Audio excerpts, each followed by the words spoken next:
I'm now interviewing Sarah. Nice. It's a different dimension. Interviewing people. Whoa.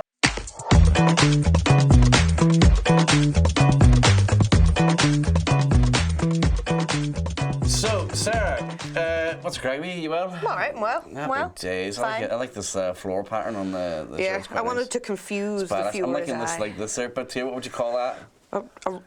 A ruff? ruff? Is it a ruff? Is it a ruff? Is it a ruff? If I get it up higher, it's more of a... Can you starch it? Does it go up? Does it like? Can you zip it up? Is it like a? It does have one more button, but I've got the mic there, I was so I thinking don't maybe want it's like one of those like collars you get on like a good coat. I've gained a bit of weight recently, so it's a bit of... Yeah, gained a bit of weight in the collar. In the collar region.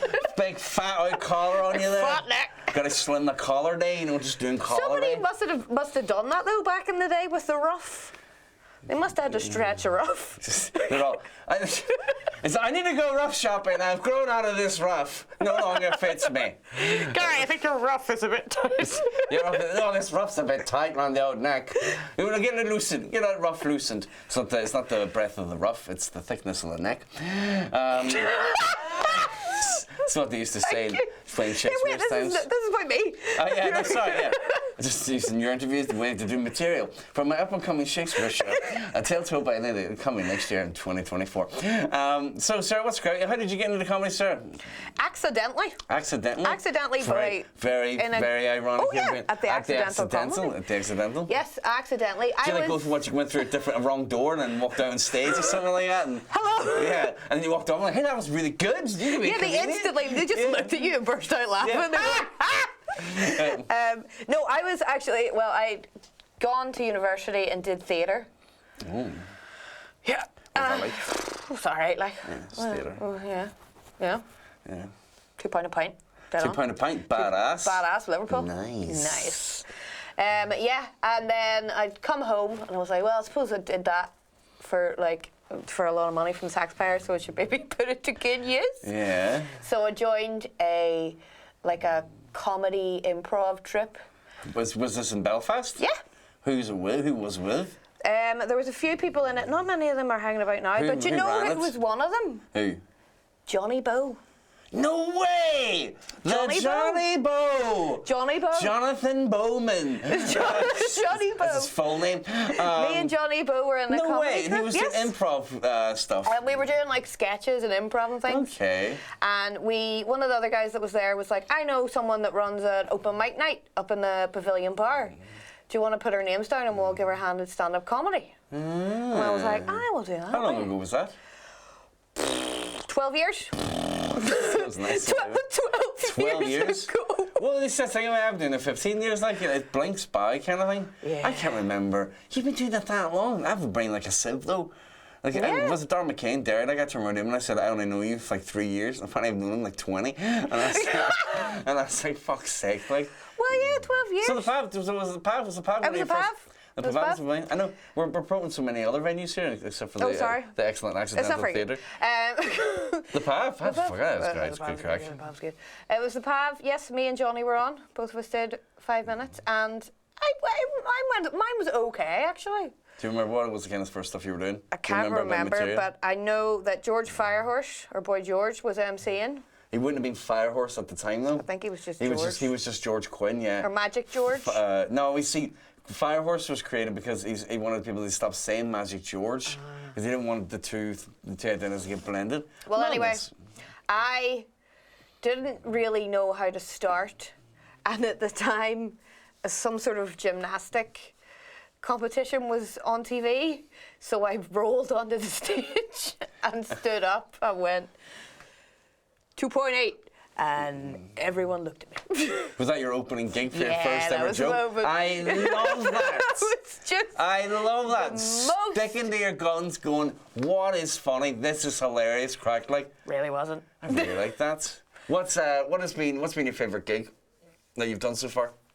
Favourite gig? Oh, do you know what? Sometimes your favourite gig isn't the best gig in the world, but is the most fun.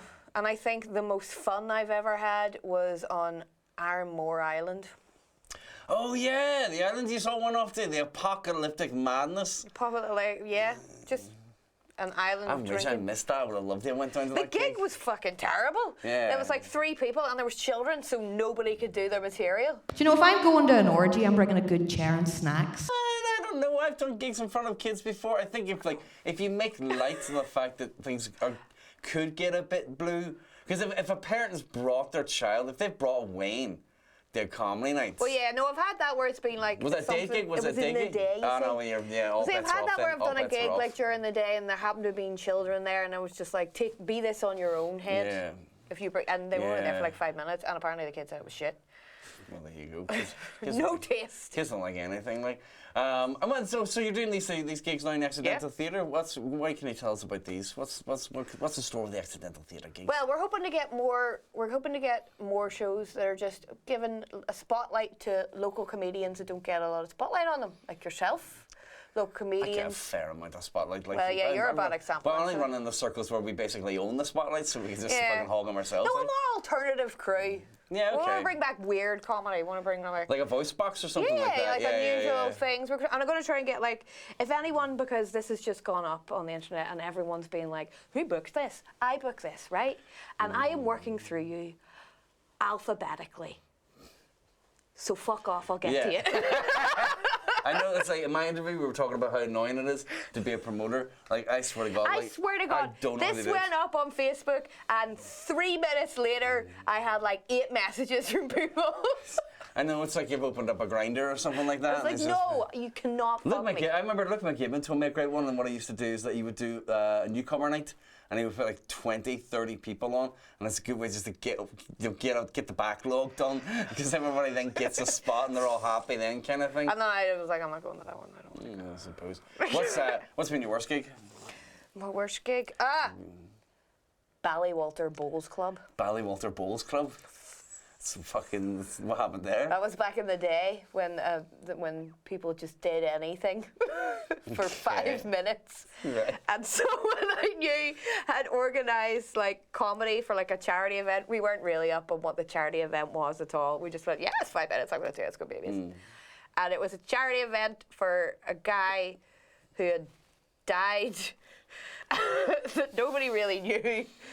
And in this bowls club, and the thing that I really remember about it was there was a picture on the wall of like a woman that had won the bowls championships in like 1804 or something. Like it was like black and white, it was real green, it was really old, and she looked so sort of despondent. I feel like she came from a time when it would have been seen as like uncouth to show any form of pride. Right. She was like. Okay. And that's been the resounding memory of that gig. Just everybody down their arse? Everybody down there, it didn't Everybody matter, down but I their was really arse. happy to see that picture. We did that's what completely turned me off now travelling for gigs. I never travel for gigs. We had that Roscommon gig that we did. Oh. We drove fucking, what's it, 3 hours? It was 4 hours. They go to Roscommon, they stand in the corner of a pub, over the dim and like humming noise of the pub, fucking just getting on with it. Like, I don't even think they told the patrons there was going to be a comedy night. But I liked that because that reminded me of the old So days. awful. And I basically hosted a night, standing in a corner with a microphone that had tons of feedback on it. And then if you walked 5 feet away from the stage, you couldn't hear. Kind of like, and Oh, yeah, it sounded like the. Yeah. Terrible gigs. That's I why do remember your opening gambit of that one as well. with the wee tiny cars. No, when you went, what do you do, sir? And he went, I own a rug shop. And then you just went round the bar going, would you buy a rug off this man? Would you buy a rug off this man? Would you buy a rug off this man? Oh, No. yeah. No. What's wrong with this man's rugs? Let's get your first act on, guys. I know. And I was just like, let's get him on. And the next one, and the next one. And then we can fuck off home because we got 4 hours drive ahead of us. Jesus Christ, it was a I nightmare. love that. I love that. But no, these accidental gigs are going to be far better. They're going to be brilliant. Like, And we're going to have everybody who on. can we? No, let me see what else. Well, who's your favorite comedian? Who's your favorite internationally known like famous comedian? Oh, well, and give me a local, and then give me a local comedian. Okay. Well, to be fair, I think we can't really talk about it, but it is Richard Pryor. Richard Pryor, nice. I fucking love Richard Pryor. Nice, Pryor's good shit. Like It is. I like that sort of. He makes inanimate things. Gives inanimate things so much life and makes them so funny. Like the one he's like talking about his dogs and stuff like Yeah. that. Like, I'm smiling motherfucker, all that lines. And you like, yeah, because then it gives the dog a kind of like a cartoonish character kind of thing. Well, go see you later. Yeah, exactly, yeah. What about who's your favourite local comedian in the Belfast scene? Northern Irish Belfast Favorite scene. local comedian at the Present minute? company excluded, obviously. I know, yeah, that's a hard one because you're here and I can't see brilliant, you. like. I know. I'm the best, like. I don't like the one about it. I want to say Sarah Furby, but she quit. she's fucking ducked out Well, on that's me. the thing, yeah. Sarah Furby, she basically came on the scene and went, I am the best comedian in Northern Ireland, and then quit. Do like a plea, please, Sarah Furby. No. Please stand up again. Don't come back, don't ruin it. Shut up. End on the high. We don't, That's true, We to be don't deserve you. Keely Ray Minogue. See the Ray Minogue's good crack. Yeah, Yeah. I'll buzz off See the Ray Minogue. But The Accidental is an absolute fucking stalwart. Like, I mean, The Accidental's been here for fucking ages, and it's done comedy before. Like, so it's a fucking brilliant room. It's a beautiful room. When's the last time you played here? When was the last time you played here? Have you done anything here recently? I did when they were Paul Moon's comedy courses. Did you do as yeah, well? that's right. We were doing support for that. I was Yeah, seeing that's those a good gigs. I love that room. It's like the Accidental. If you've ever been to The Accidental, it's got that lovely crescent. What? It's like, have you ever been to The Accidental? I know. That's just me interviewing you. You should just do you should just do like interviews Can online. I interview myself and that's it? I feel like maybe I should just give this job to you. Yeah. Well, that's the thing. You said, Ask me what my inspiration is, Adam. what's your inspiration? What inspired you to get into comedy? Here we go. Let me guess, it was because you were funny. A lack of other hobbies. A lack of other hobbies. Do you know what it was? It really was because it was funny. I've no real other skills. Yeah, you're quite funny though. I'm so quite funny, yeah. Yeah, you're quite funny. I think that's the great privilege of being bullied. Yeah. You kind of laugh it off. I was bullied a bit when I was away. What's your work back to you? Yeah, well, back. Enough about me. So what do you think of me? Brilliant. Describe to me your style of comedy in one word. That's annoying. That's what it is. Just like an organised rant. Nice. An organised rant. a good way Well, to the put thing it. I like to do with my comedy is I have these thoughts, much like yourself. Much like That was myself. like I'm trying to relate it I to have you, good keep thoughts. you here, keep Yeah, you awake. Keep me awake. Keep it straight. Do you know, like, and then I go, oh, that's funny, and then I go, is that funny? And like, I need to say it to people, a room full of strangers, to go, oh, that is funny. I'm not mental. Right. Okay. Because it's quite out there, a lot of the things I say, to be fair. Is it like a kind of thing? It's like you think of something and you go, okay, I think that's funny, and then you're excited to tell it on stage. Yeah. I'm like, I feel a little less alone, feel a little less odd in the world. Jesus, that's a bit depressing. Oh, sorry. A bit less. Well, I've known you for 15 years and you've just fallen asleep while I was talking to you.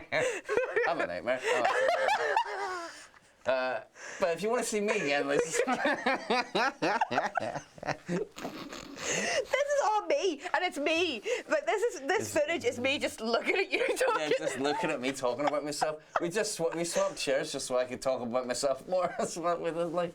It's like, oh, brilliant. Like, If you'd like to come and see a bit of me talking without Adam talking over me. I'll be talking, don't you worry. Like, somewhere I'll be talking.